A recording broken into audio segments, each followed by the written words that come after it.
Hello, algebra students. Mr. Lawrence here, and we're going to do 4 problems solving by factoring.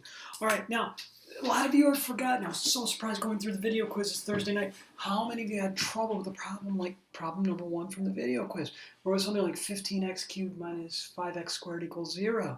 And you started writing down A, B, and C. You forgot the first type of factoring you should always try. What's that, Josie? I know you know. G, C, F. Now, once you're done doing the greatest common factor, there may be another type of factoring to do. And if you take a look at problem 1 and problem 2, they almost look identical. The only difference is the exponent. But it's going to become a very different problem. Watch what happens.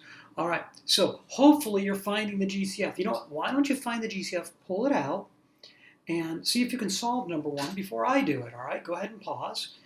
All right, here I come. I know the GCF is going to be a 6x squared, right? 6x squared.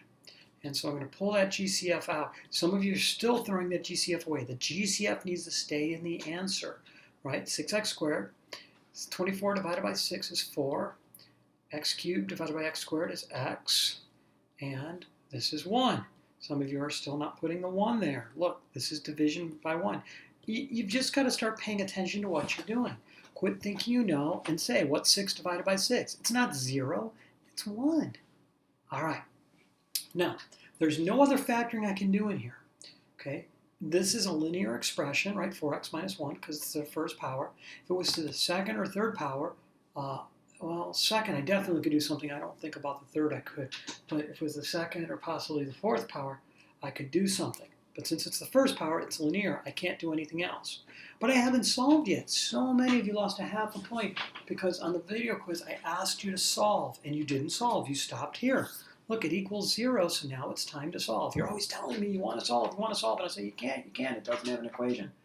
Well, now there is an equation, so solve it. I need to write 2 equations. I need to take 2 numbers. You see my 2 numbers? I've got this one, the 6x squared, and I also have this one, the 4x minus 1. I need to set them both equal to 0 because it's a multiplication problem, right? I got this number times that number equaling 0. One of them must be 0. So I'm going to go 6x squared equals 0, and I'm going to go 4x minus 1 equals 0. I'm going to solve both of them. Add 1 to both sides. 4x is going to equal 1. Divide by 4, divide by 4. X is going to equal 1/4. All right. Now here, first thing I should do is undo multiplication before I undo an exponent. By the way, am I going to undo this exponent by dividing? No! Stop dividing to undo exponents. It doesn't make any sense. Exponents are undone by roots. Quit thinking you know. You don't. All right? Now, it is not okay for a student in December in Algebra 1 to not know what this is. You need to learn it. It's just that simple. It is not 6. Look, 6 divided by 1 is 6, right? Of course it is. So how could 0 divided by 6 equal 6? It does not equal 6. It doesn't equal 1. Stop guessing. If you don't know, I want you to get a calculator out. And I want you to do 0 divided by 12, 0 divided by 6, 0 divided by -7, 0 divided by 213. Figure out what you're going to get. Don't do it in your head. Pick up the Darstoosh calculator and find out what it says. And then memorize it, learn it. It's too simple. It's too simple to get wrong. All right, so hopefully by now you know it says 0. And then here's where you do not divide. You do not divide. That's an exponent. You have to use a root. Since it's a 2, we'll use the square root. If it had been a 3, we'd use the cubed root. The square root of x squared is x. Square root of 0, Ezra King will tell you, is 0. There you go. So we have 2 answers. So our solution set is 0 and 1/4. And there you go. Now watch what happens on the other problems. It's a very different answer. I'm going to GCF first. I always GCF first if I can. Looks like the GCF is a 6x. So I'm going to divide by 6x. Not going to throw that GCF away. Not going to do it. Going to put a 6x there. 24 divided by 6 is 4. X cubed divided by x is x squared minus 1. This is not done factoring inside the quantity. Now you got two choices. You can say, hey, it's the difference of perfect squares, because I do have a perfect square minus a perfect square. Or you can do it the ABC way. Now some of you, for some reason, are going to try to throw a 6 in there. Don't. Just leave the 6x alone. Leave it in the problem. Don't mess with it. So I'm going to do A, B, and C for the expression inside the quantity. A is 4, C is -1, B is 0. So I multiply A times C and I get 4. Remember, I'm ignoring the negative, but I am going to subtract. I need two factors of 4 that subtract to get 0. Well, that would be 2 minus 2. And I love how some of you in level 2 are putting the x's on there. So here's what I have. I'm going to rewrite this expression. Got the 6x. He's just coming along for the ride. Now, I'm going to have a 4x squared minus a 2x plus a 2x minus 1.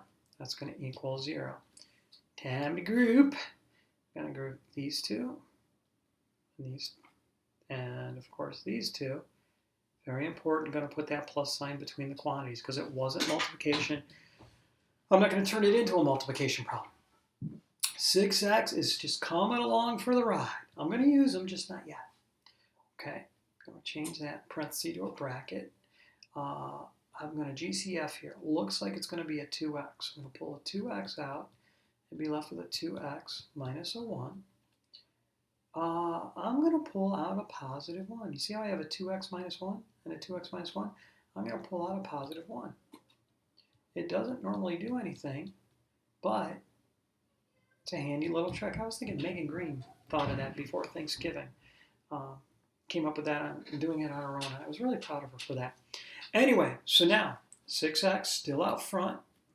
Now this isn't going to be as important. I'll leave it in for a moment. Got a GCF right here, a 2x minus 1. So I'm going to do a 2x minus 1. And then what's left? A 2x plus 1. Okay.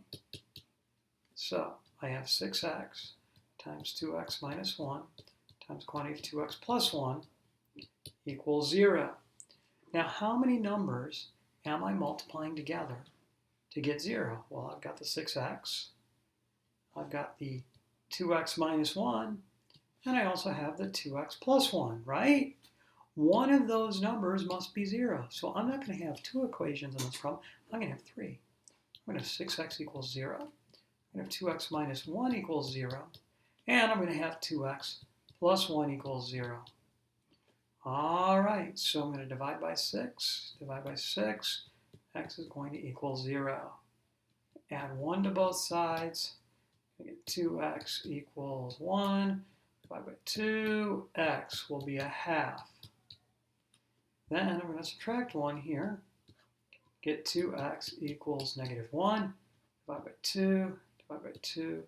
X is going to equal -1/2. So you see I got 3 answers. -1/2, 0, and +1/2. All right, there you go. Now, we're going to talk about some problems we talked about in class. Here's the first one. The product of two consecutive numbers is 156.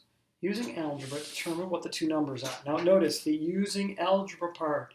Colin, Colton, Josh, and anybody else who insists on doing it by guess and check, please notice these words. Very important. You do it by guess and check, you will not receive credit. Okay? So, let's see here. Consecutive means in order. Like, for example, 5 and 6 are consecutive numbers. 12 and 13 are consecutive numbers. You know, -9 and -8 are consecutive numbers. Okay? So, I need to know what the first of these two consecutive numbers is. Well, I don't know, and that's a good thing.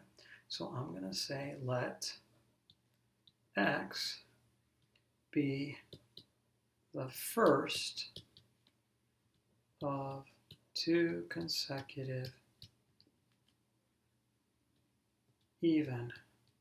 Oh, just two consecutive numbers, excuse me, not even. Two consecutive numbers. Okay, and you know what I'm going to do? I'm going to put this x in parentheses.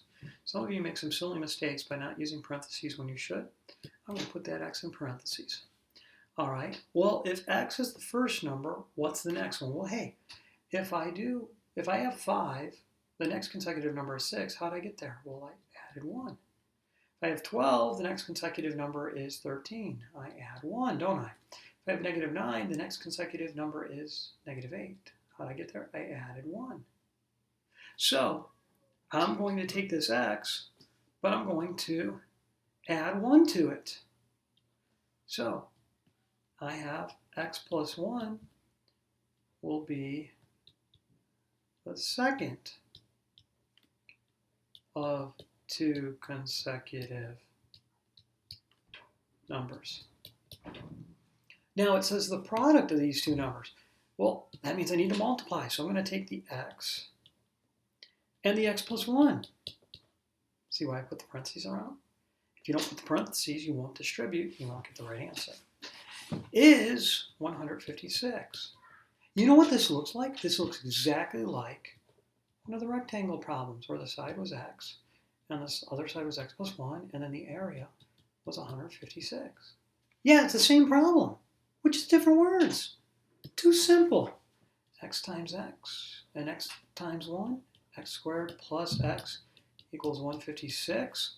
I want it to equal 0, so I'm going to subtract 156 from both sides.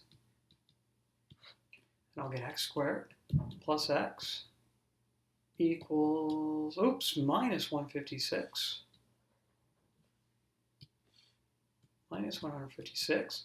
That'll equal 0, right? All right, I'm going to take the square root of 156. I got my ABC, right? A is 1, B is negative 1, and C is negative 156.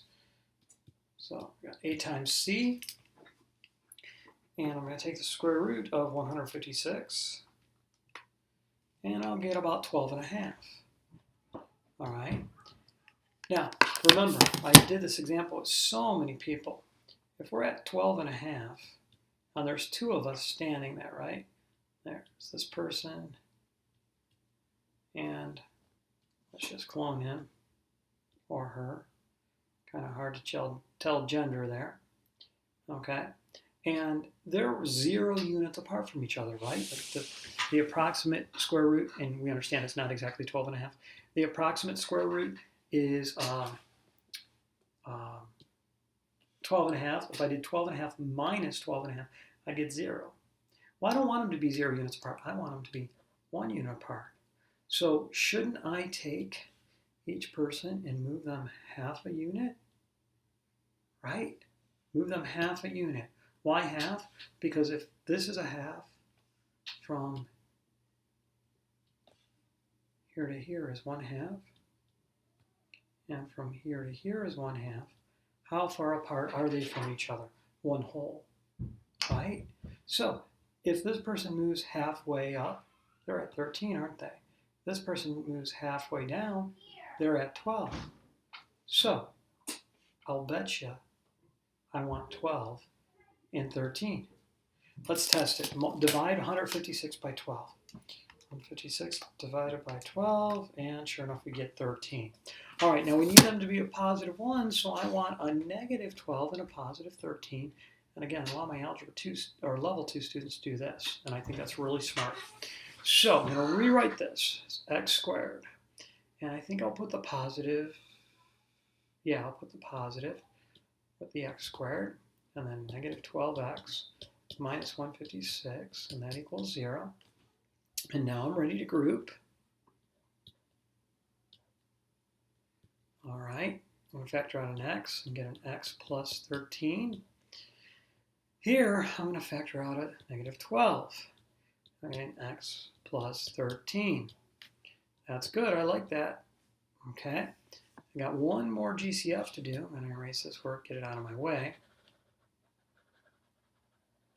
Okay, and so I'll pull out this x plus 13. I'll be left with an x minus 12. That'll equal 0. So I know that x could equal negative 13. And I know x could equal positive 12. If you're wondering what I did, I solved these. I said x plus 13 equals 0, solved it, and then x minus 12 equals 0, and solved that. But that's not the answer. The answer is not negative 13 and 12. That's what x is. I also need to know what x plus 1 is, right? So x plus 1 in this one is 13. X plus 1 in that one is negative 12. So you see there's two solutions. It's either negative 12 and negative 13, or it's 12 and 13. Pretty easy. All right, one more of those and then we're going to call it. There's no video quiz tonight. The product of two consecutive odd numbers is 2,499. Use algebra to determine what the numbers are. So, I need two consecutive odd numbers. You know, odd numbers like 1, 3, 5, 7, etc. Okay, well, how do I move from 1 to 3? I add 2. 3 to 5, add 2. 5 to 7, I add 2 every time, don't I? Okay. Well, let's see if we can figure out what the first of these two consecutive odd numbers is.